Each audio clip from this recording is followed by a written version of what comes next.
내가 죽으면 다 너희들 건데 뭐. 많은 부모님이 이렇게 말씀하십니다. 평생 피땀 흘려 마련한 집 한 채. 그게 자식에게 줄 마지막 선물이라 믿죠.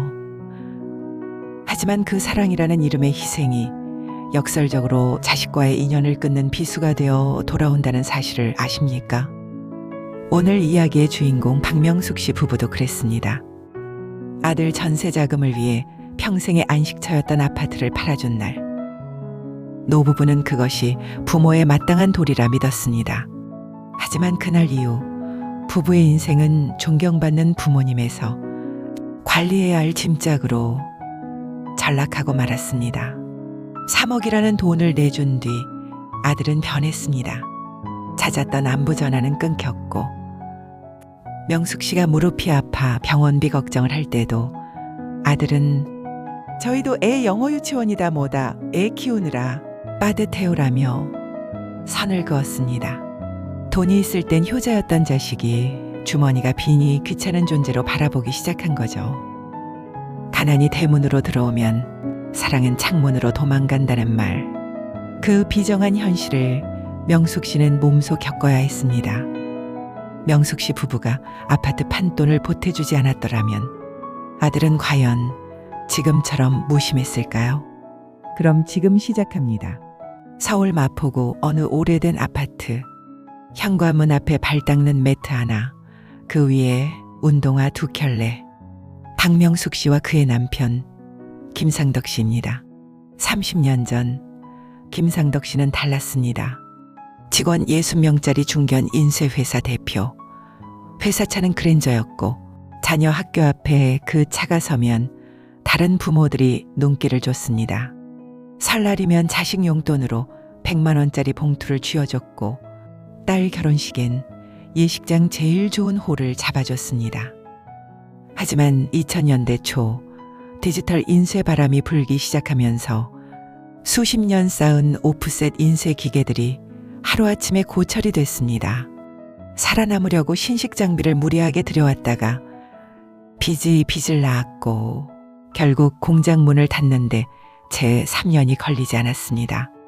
그때 아들 민주는 26이었고 딸 지원은 23이었습니다. 아이들은 그 가난을 같이 겪었습니다. 그리고 그 가난을 아버지의 탓으로 기억하기 시작했습니다. 추석 오후 4시 아들 민준이 며느리 수연, 손주 하준을 데리고 왔습니다. 박명숙 씨는 사흘 전부터 장을 봤습니다. 갈비찜은 전날부터 재워뒀고 잡채는 아침 6시부터 만들었습니다. 거실 테이블이 차려졌습니다.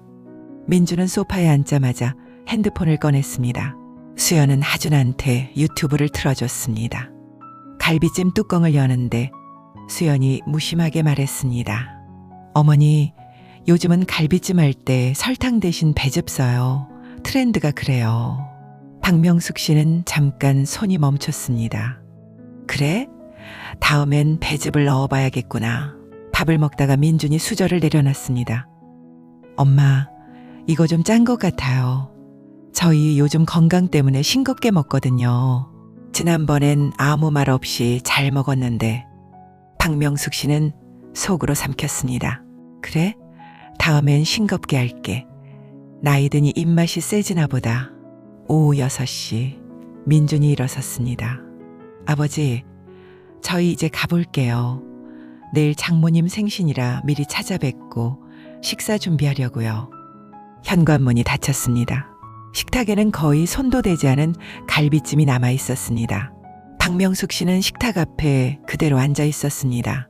사흘 준비한 음식, 1시간 방문, 사돈 생일엔 식사 준비까지 하는구나. 그 생각이 드는 순간 손이 떨렸습니다. 서운해서가 아니었습니다. 초라해서였습니다. 나이 70이 넘도록 이렇게 초라해질 수 있구나. 자식한테, 내 자식한테. 그날 밤 박명숙 씨는 불을 끄지 않고 거실에 앉아 있었습니다. 새벽 2시가 지나서야 겨우 자리에서 일어났습니다. 사흘째 집에만 있었습니다. 밥도 대충, 청소도 대충. 핸드폰을 몇 번이나 들었다가 내려놨습니다. 전화할까? 아니지. 전화해서 뭐라고 하지? 나흘째 되는 날 오전. 박명숙 씨는 운동화를 신었습니다. 이러다 정말 미쳐버릴 것 같아서 남편 김상덕 씨와 함께 집 근처 한강공원으로 나갔습니다. 10월 햇살이 강물 위에서 반짝였습니다. 조깅하는 젊은이들, 손잡고 걷는 노부부, 유모차 끄는 젊은 엄마들. 다들 제 세계가 있었습니다. 박명숙 씨 부부는 벤치에 털썩 안아 강을 바라봤습니다. 아무 생각도 하기 싫었습니다. 그때였습니다. 어이, 상덕이 아니야? 고개를 돌렸습니다. 남편 김상덕 씨의 고등학교 동창 이봉남이었습니다. 자전거를 세우며 씩 웃고 있었습니다.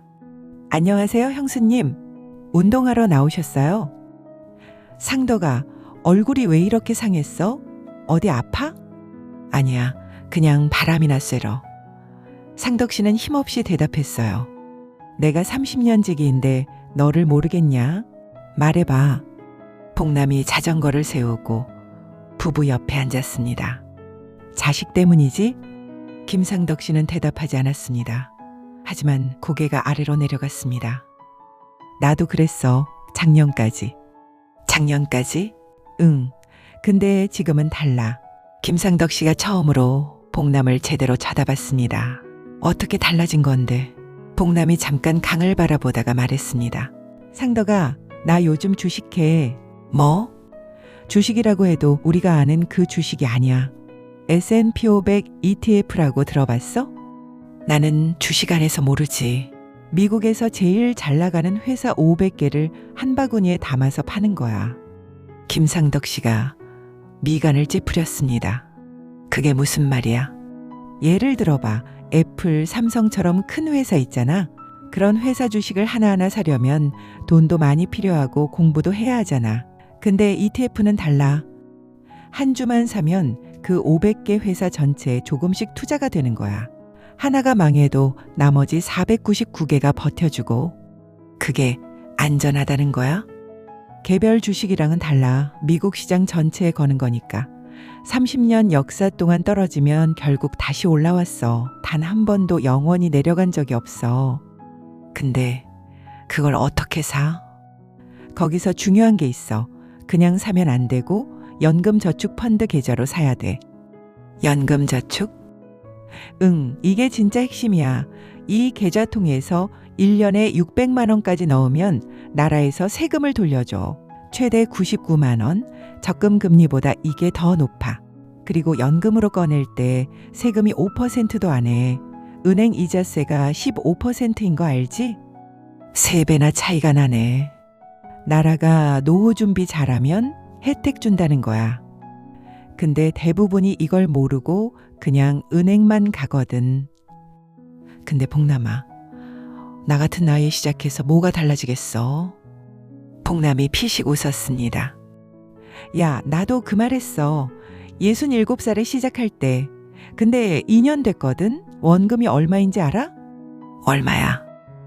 1.8배야. 지금 시장이 달리고 있거든.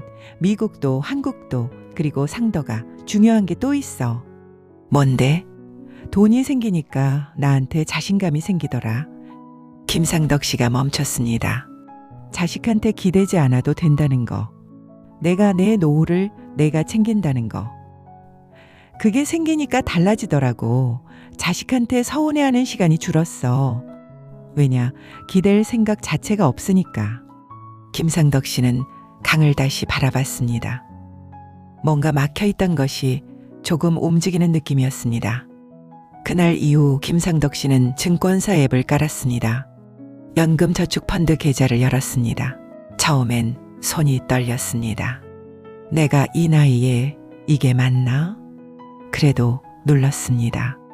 매달 연금 들어오는 날 30만 원씩.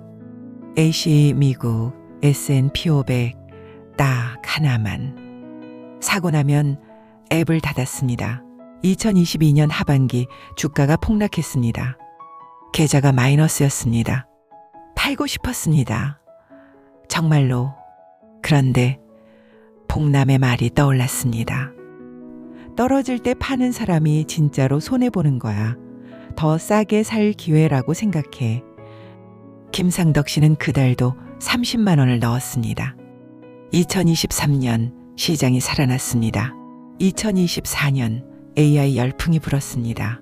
2025년 봄 한국과 미국 시장이 함께 달렸습니다. 어느 날 아침 앱을 열었습니다.